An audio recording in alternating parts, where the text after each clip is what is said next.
Mel, Louis. this is week 4 of the Bravo Collective Fundamentals course with you lovely people.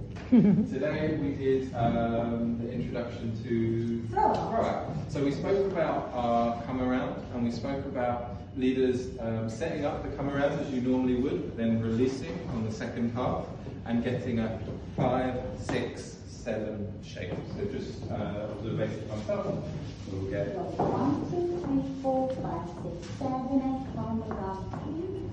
5, 6, 7. Here we spoke about having the top and bottom half of our body connected so that this happens quite naturally. I'm creating the distance, allowing this stretch to happen. We're not using any arm motion, and leaders, I'm especially not opening up this way because that will mean there's no stretch here. 7, 8. And as you can see, I'm using my right leg to pivot into hip connection, hip rotation. It's not about a working leg, it's about pivot, supported leg, this slowly. 7, 8. From here on, we're going to release on the 7, 8. 7, 8. I'm going to allow Mo to, I'm going to allow Mo to travel past me, and we're going to get out and in together. Out, Together. in.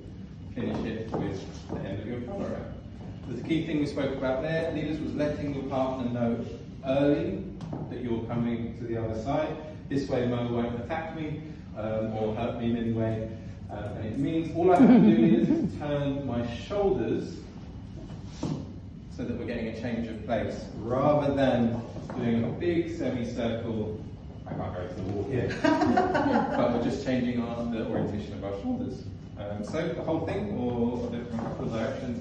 1, 2, 3, 4, 5, 6, 7, 8, come around to me. 5, 6, 7, 8, out, in. Quick, slow. 1, 2, down, quick, down, and come around to me. 5, 6, 7, 8, out, in. Quick, slow. That's the throw out. Thank you very much, everybody. Thank you.